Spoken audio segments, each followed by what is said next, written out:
Capítulo 3. Miguel Serrano, Nietzsche y el eterno retorno. El medium.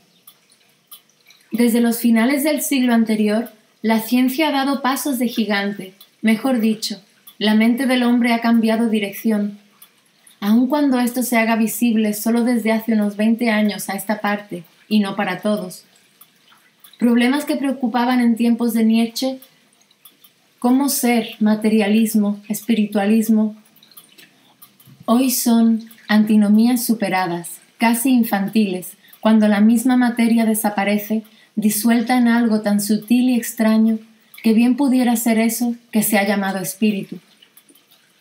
Las intuiciones de Nietzsche sobre posibles leyes distintas de la mecánica en diferentes puntos del universo, o mecánicas distintas, o una falta total de leyes, o la superación del concepto de mecánica y su aplicación al universo, son hoy realidades para la ciencia que afirma que el universo se parece más a un gran pensamiento que a una gran máquina.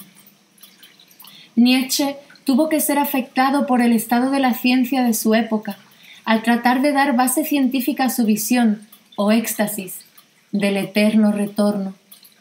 Pero su genio, o su demiurgo, siempre le hicieron saltar más allá, por sobre las barreras limitadoras, hacia abismos de lo alto o de abajo.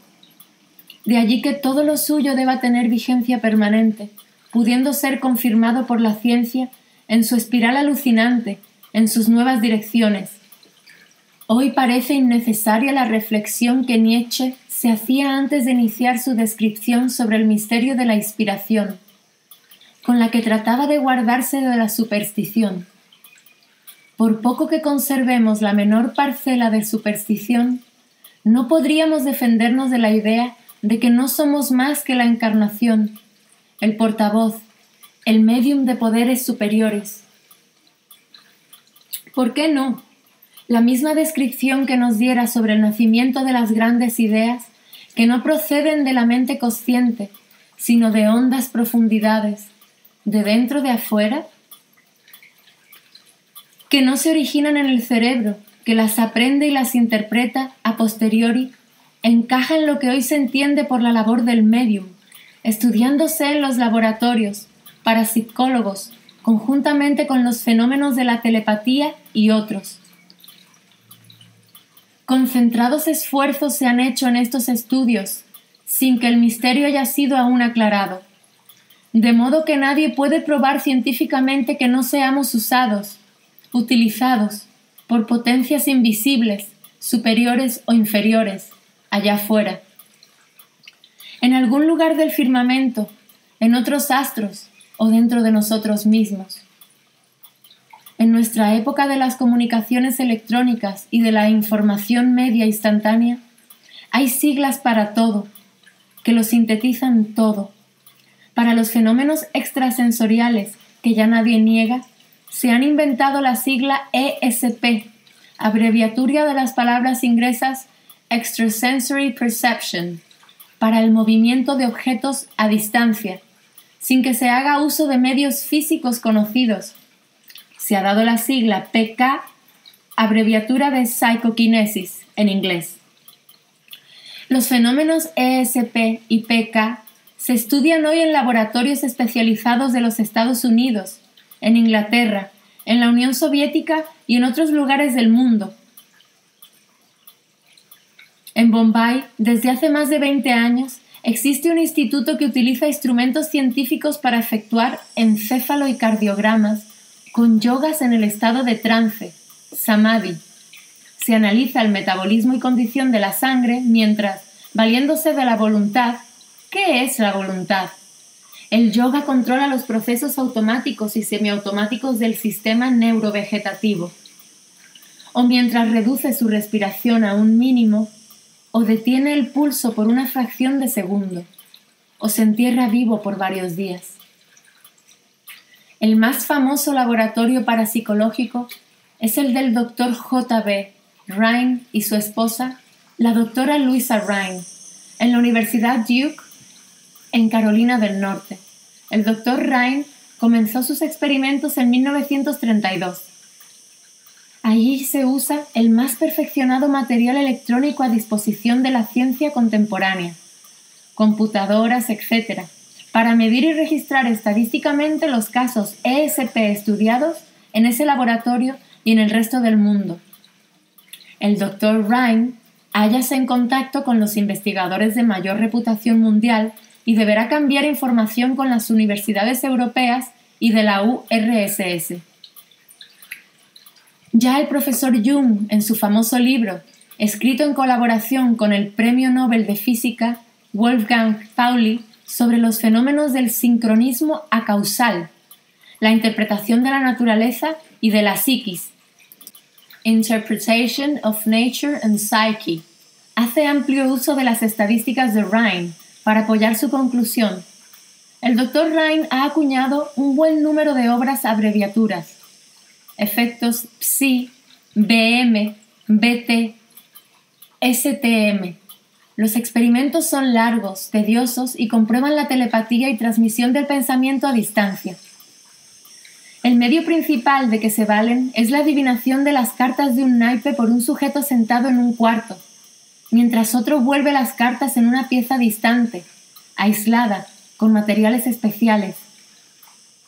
Estos experimentos se han ampliado ahora a los viajes cósmicos y submarinos, ensayándose la telepatía y la adivinación con los astronautas y las tripulaciones de los submarinos atómicos.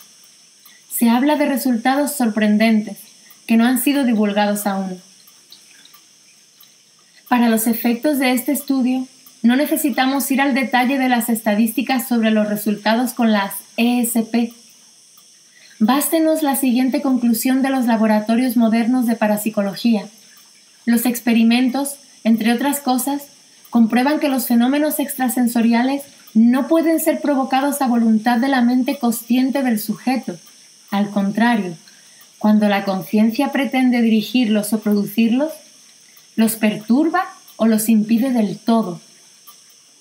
Los fenómenos extrasensoriales se producen, por lo general, en estados de emoción intensa, de entusiasmo especial y con un ambiente apropiado, constituyendo la atmósfera antiséptica de los laboratorios un anticlima. De este modo, las estadísticas confirman que, pasado cierto tiempo y habiendo perdido el sujeto experimental la sensación de novedad o el entusiasmo, sus adivinaciones o fenómenos extrasensorios decrecen hasta desaparecer por completo. Además de aburrirse, se ha hecho consciente del fenómeno. Los fenómenos del grupo PK se comprueban en los laboratorios por medio de dados, arrojados por una máquina electrónica de 1 a 1 en grupos de A6, por lo general. Las computadoras han podido registrar que los dados son influenciados por la mente del hombre. Considerando los resultados obtenidos con los fenómenos ESP, Ryan se pregunta: si la mente puede conocer, valiéndose de otros medios, que los descubiertos hasta ahora, ¿no podría también mover objetos materiales en forma directa sin hacer uso de transferencia de energía? Porque esto es lo que pasa con los dados.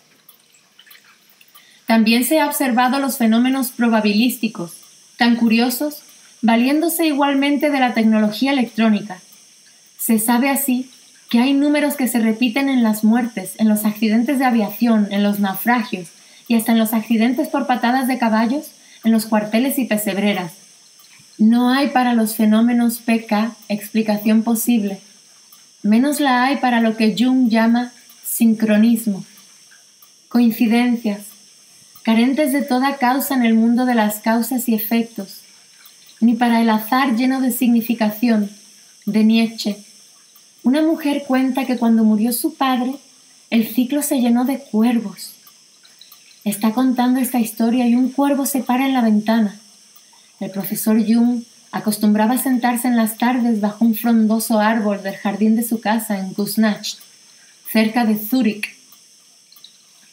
A su muerte, estalla una tormenta inusitada en esa época del año y el árbol es alcanzado por un rayo.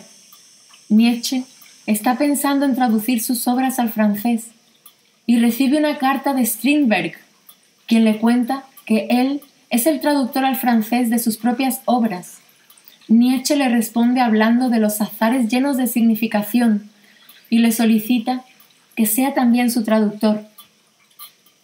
El sincronismo se produce, estalla, y no hay causa eficiente que lo explique. Solo el sentido lo justifica, lo transforma en símbolo, mito o leyenda. Las cosas mismas vienen a nosotros deseosas de convertirse en símbolos, pero el sentido hay que darlo, descubrirlo, aportarlo, inventarlo. Solo entonces todo se habrá cumplido, todo y nada. En el libro ya mencionado de Jung y Pauli se estudia el sincronismo. El ensayo de Pauli se basa en la concepción junguiana de los arquetipos del inconsciente colectivo. Es posible que las repeticiones en los accidentes de aviación, en los naufragios y hasta en las guerras sea arquetípica. Hay números arquetípicos, pero ¿qué es el arquetipo? Según Jung, tiene existencia autónoma, o así lo aparece. Al final de sus días, Jung acuñó un nuevo término para tratar de explicar lo inexplicable, psicoidal. Sería todo aquello que, de algún modo, trasciende la psiquis. Así, los arquetipos pueden venir a ser los dioses o demonios de la mitología, o seres superiores que nos dirigen o nos usan desde afuera o desde adentro del círculo. La alucinación del átomo. Nietzsche dijo: los átomos buscan el placer y el dolor. A la vuelta de los años parece oírse como un eco sonar dentro de ese espacio, igualmente enrarecido de la física de los cuantas. Los átomos no son cosas. No es la parapsicología la que nos introduce ya en el universo más fantástico y extraordinario. Esta misma ciencia estaría encontrando su confirmación en la física subatómica y en las matemáticas del presente, disciplinas que hasta ahora fueron tenidas por exactas. Toda la concepción de un universo mecánico se ha desmoronado cuando se adquiere la sospecha de que el mundo pueda ser un gran pensamiento, y porque los átomos buscan el placer y el dolor. En su núcleo o centro, el átomo está compuesto por un protón y un neutrón, el primero con carga positiva y el segundo sin carga o neutro. Aquí se concentra la masa del átomo. Su caparazón exterior, su envoltura, por así decir, la constituye el girante electrón, de carga negativa. Hasta 1930 solo se conocían estas tres partículas elementales como las constituyentes últimas de la materia, pero hoy se han descubierto decenas de otras partículas que se originan en la radiación cósmica o en los laboratorios. Se piensa ya en la existencia de otras partículas aún más elementales, posiblemente ni siquiera elementales, ni siquiera partículas, a las que se denomina con los más curiosos o estrafalarios nombres de slang o jerga de los matemáticos y físicos cuánticos, que hoy se dan a cazar este tipo de partículas invisibles en los laboratorios. La caza de las partículas invisibles que viajan a velocidades enormes es complicada. Se les tienden trampas ingeniosas, se les preparan líquidos sensibles, cámaras de burbujas por donde deberían pasar, y allí dejan su trazo, en forma de líneas burbujeantes, como los aviones supersónicos dejan líneas de vapor en el cielo, o las piedras arrojadas a la fuente trazan sus círculos concéntricos. Son líneas precisas y fantásticas, curvaturas, dibujos, laberintos, flores extasiadas, la escritura de las partículas, los mensajes, los signos. Quizás sus cartas de amor, de dolor, de placer. En todo caso, las señales de su vida, las huellas de su fantasma, son estudiadas, traducidas, medidas, de modo que se pueda conocer con precisión su carga eléctrica, su energía, su peso, su velocidad, su duración, su momentum. Como la luz de una estrella que ya ha muerto, que ya pasó, que nunca hemos visto ni jamás veremos. De este modo, ha sido posible observar algo inverosímil, calcularlo, mejor dicho, verlo solo con la mente, no con los ojos físicos. Con el tercer ojo diremos que fue también que primero vio el átomo, porque el átomo fue solo una idea, y su partición, su desintegración, la explosión de un pensamiento. Se ha logrado así ver lo ya impensable, la transformación de la masa en energía y viceversa, es decir, la desaparición de la materia, tal como se comprendía hasta fines del pasado siglo, de la materia que se toca, que se palpa y que ya deja de existir en puridad. Cuando un fotón, que es un puñado de luz, luz concentrada, carente de masa, cruza el núcleo de un átomo, conviértese en un electrón y un positrón, electrón con carga positiva y antielectrón, o bien se convierte en dos pares de ellos. El electrón y el positrón tienen masa. Así, la energía se ha convertido en masa. Ahora bien, cuando un electrón y un positrón se encuentran, destrúyense mutuamente y sus masas conviértense en la alta energía de rayos gamma, pura magia, alquimia. Todo esto acontece más bajo de la realidad aparente de las formas. Se ha reactualizado el concepto de Maya, la ilusión de la filosofía hindú, el juego infinito, limitado, diría Nietzsche, de las formas, el juego de los espejos. Alucinante. En 1930, Pauli habla por primera vez de una partícula de cualidades totalmente fantasmales, que no ha cazado todavía, pero que está seguro que existe. Tiene su premonición, su inspiración, como si la partícula le hubiese hablado en sueños, diríamos. Le da el nombre de neutrino. Es esta premonición la que le vale el premio Nobel. El neutrino no tendría ninguna propiedad física, carga eléctrica ni masa. No es atraído por la gravedad ni por un campo eléctrico o magnético.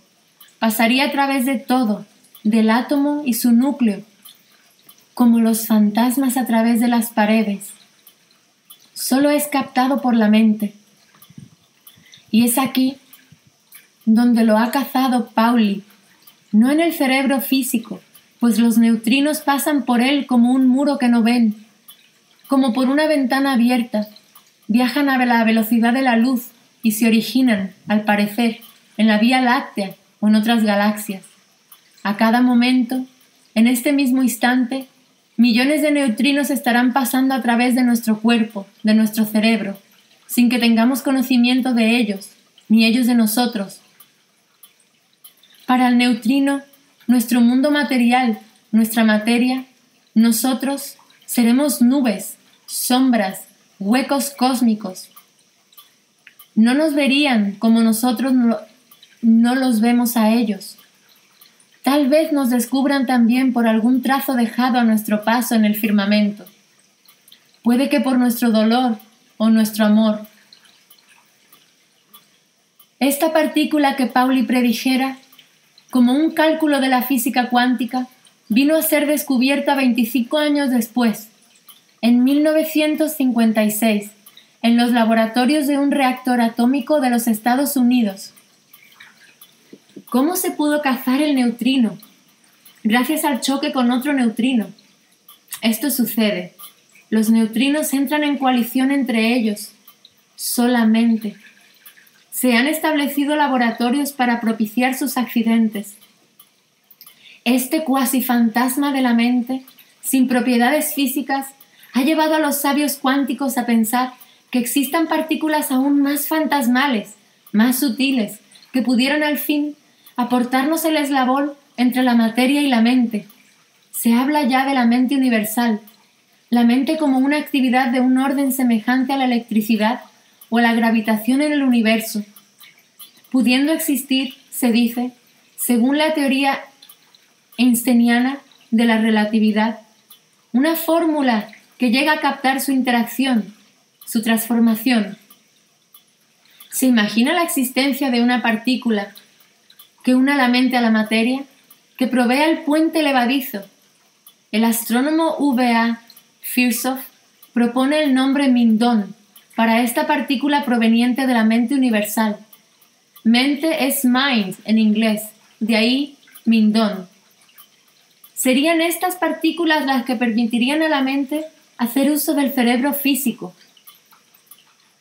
Todo esto encuéntrase todavía demasiado empapado de las concepciones de la física atómica, también sobrepasadas por lo que aparecería abajo o arriba del átomo, lo sub- o sobreatómico. Por ello, otros físicos y matemáticos proponen nuevas entidades, el psicón y el psitrón, que ya no tienen caracteres de partículas y son únicamente configuraciones lo psi de la física cuántica. Lo que en verdad se ha establecido es un vínculo, un eslabón entre la física subatómica y la parapsicología. La mayoría de estos físicos y premios Nobel son también miembros importantes de institutos de investigación psicológica y parapsicológica. Ya hemos visto a Pauli colaborar con Jung. En las altas cimas y cimas alcanzadas por los matemáticos y físicos contemporáneos, verdaderos poetas, ya no puede volar el águila, ya no traza allí sus círculos, porque no hay materia, porque se ha acabado nuestra materia. Por allí solo transitan los neutrinos, los psitrones, que no vemos y que no nos ven. Ellos son los ángeles, mensajeros de otra realidad, de otros cielos, de otros porvenires y galaxias, de otras leyes, de otros mecanismos y otras materias. Son los dioses, los ángeles partículas. Los concebimos infinitamente pequeños, pero tal vez sean infinitamente grandes. Son los ángeles que no nos ven, pero ¿será cierto que no nos ven? Gracias.